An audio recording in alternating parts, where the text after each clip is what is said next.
What types of things sort of have you found that would cause a person to sort of jump over the snake and sort of run a few steps ahead like I did, or take out my camera and be like, cool, this is really interesting. I didn't have that secondary experience. Yeah, probably 90% of our reactions and the way that we think about things are formed in the first 10 years of our life. From birth up to the age of about 10 years of age, roughly, we absorb more information in that first decade than we do at any other point in our lives. We hear things, we see things, we are told things, we just pick up on things.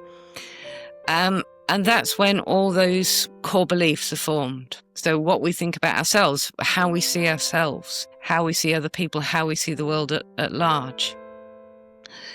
The drawback in the human programming is that we don't have the ability at that stage to question it. If we are told that there is a man in a red suit who flies around the world delivering presents to every child on one day of the year, we'll go, yeah, okay, no problem with that concept at all. So it's not until you get to about 9 or 10 years old that you start to actually think, is that actually true? You have the ability to problem solve, to think logically. It doesn't come obviously overnight. It carries on till you're probably in your early 20s. A lot of what we do in that first 10 years is copying what adults do, which is we have to do for survival. So for example, if your mother or your grandmother saw a mouse or a spider or a snake and reacted with fear and ooh, that's horrible, then your young mind will say, well, that's what we do with spiders and mice and snakes. Because if mum or grandmother does that, they're the boss. They know what they're doing. So we file that away as a core belief. Now, as we get older, we might rationally realize that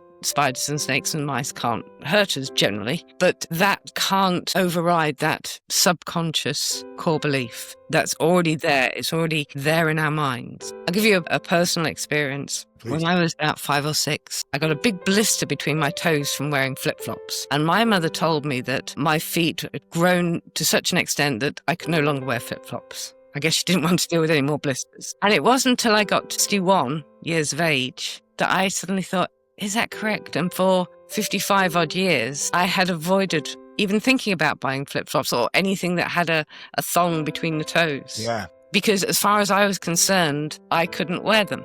Yeah. So I didn't think to even think about questioning it. I just, that was who I was. I had odd-shaped feet. And then at the age of 61, I finally bought a pair of flip-flops and they were fine. Well, so it's, if and it can be silly things like if you were told when you're at school that your brain wasn't wired right for learning languages, or, you couldn't play sports very well. You may well go through your whole life believing that to be true and acting accordingly, behaving accordingly.